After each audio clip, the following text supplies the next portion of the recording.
একটা শান্তিপূর্ণ গ্রাম। এই গ্রামে থাকে রিনা ও তার পরিবার।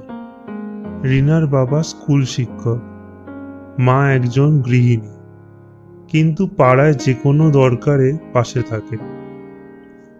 রিনার দিদিমা এখন বয়স্ক, কিন্তু তাও রিনাকে নৈতিক শিক্ষা দেন। রিনার বয়স এখন 15, কিন্তু মনটা উদার। স্কুলে পড়াশোনা যেমন করে, তেমনি গরিব বা বিপদে পড়া কাউকে দেখলেই সাহায্য করতে ছুটে আসে। মা বাবা যেমন শিক্ষিত, তেমনি তারা রিনাকেও বড় করেছেন উদারতা আর মানবিকতার পাঠ দিয়ে।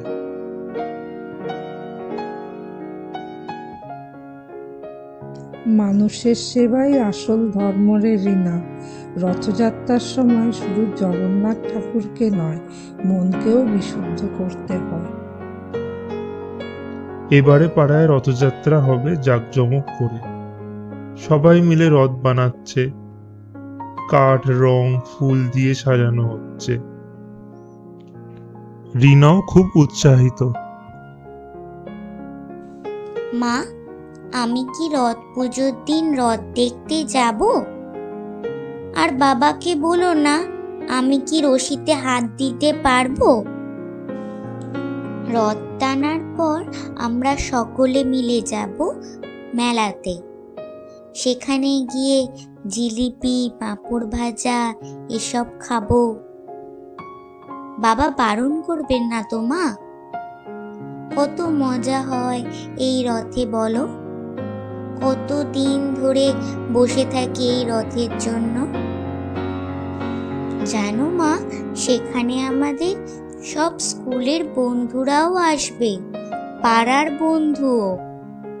সবাই একসাথে ভারী মজা হবে। হ্যাঁ রে রিনা, আমরা অবশ্যই দেখতে যাব। তোকেও নিয়ে যাব। তোর বাবাকে আমি বলে রাখবো, তুই কিচ্ছু ভাবিস না। তারপর ওখান থেকে যাব মেলায়। সেখানে কত লোক, কত নানা জিনিস দেখবি, খুব ভালো লাগবে। বর্ষার হালকা হাওয়া, মেঘলা আকাশ, পাখিদের কলরব আর গলির মধ্যে রথ তৈরির শব্দ এক অদ্ভুত পবিত্র আবহাওয়া তৈরি করেছিল। পাড়ার বাচ্চারা ছুটোছুটি করছে, কেউ রং করছে, কেউ ফুল গাঁথছে। অবশেষে সেই দিন এলো, রথযাত্রা। রথ সাজানো হয়েছে, ধূপ, প্রদীপ, ঘণ্টা সব মিলিয়ে যেন এক পরম আনন্দ। রিনা সেজেগুজে মা বাবা আর দিদিমার সাথে রথের সামনে গেল। সবাই খুব খুশি। ঠিক সেই সময় রিনা দেখে একজন মেয়ে এক দৃষ্টিতে রথের দিকে চেয়ে রয়েছে।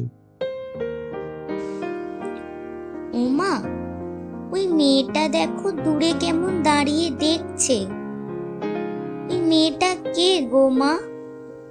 ও কেন রথ টানছে না? ওর নাম সায়রা। ও পাশের গ্রামে থাকে। ওরা মুসলিম পরিবার। ওর মা বাবা ভাবছেন এটা হিন্দুদের উৎসব, তাই ও না টানাই ভালো। রিনা বুঝতে পারল সায়রাও রথ টানতে চায়, কিন্তু শুধু ধর্মের কারণে ওর মা বাবা মানছে না। রিনা এগিয়ে গেল।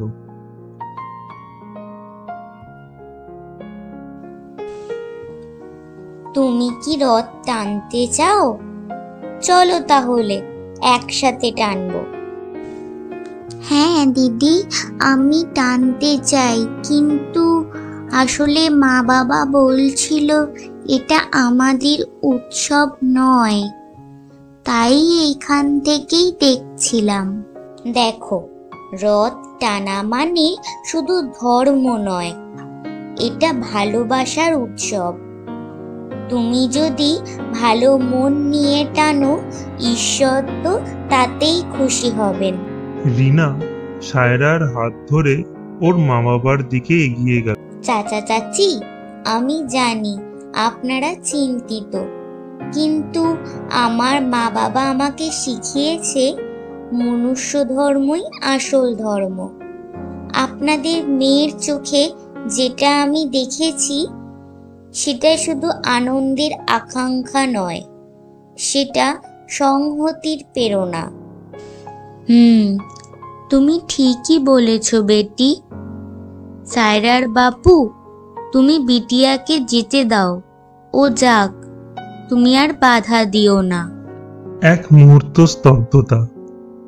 তারপর সায়রার বাবা বললেন, তুমি ঠিক বলেছ মা। ভালোবাসা আর সম্প্রীতি থাকলে ঈশ্বর খুশি হন। যাও, আমার মেয়েও আজ রথ টানবে। রিনা আর সায়রা একসাথে রথের দড়ি ধরল। এদিকে দিদিমা হাত জোড়ে করে প্রার্থনা করলেন, ধর্ম মানুষকে আলাদা করতে নয়, মিলিয়ে দিতে শেখায়। জাত পাত শুধু গায়ের পরিচয়। মন যদি বিশুদ্ধ হয়, তাহলেই ঈশ্বর কাছে আসেন। যেন পৃথিবী জুড়ে এমন ভালোবাসা ছড়িয়ে পড়ে। রথ এগোতে লাগলো। একদিকে বর্ষার হাওয়া, অন্যদিকে দুটি মেয়ের বন্ধন। ধর্মের ঊর্ধ্বে উঠে মানুষ হিসেবে মিলনের দৃষ্টান্ত।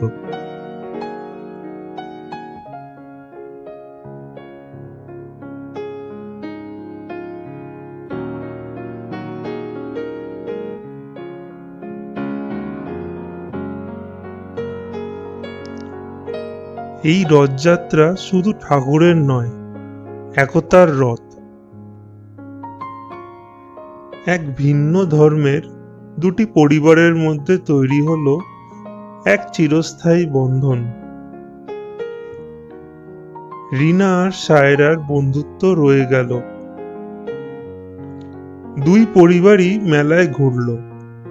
সবাই খুব আনন্দে এই উৎসব উপভোগ করছে।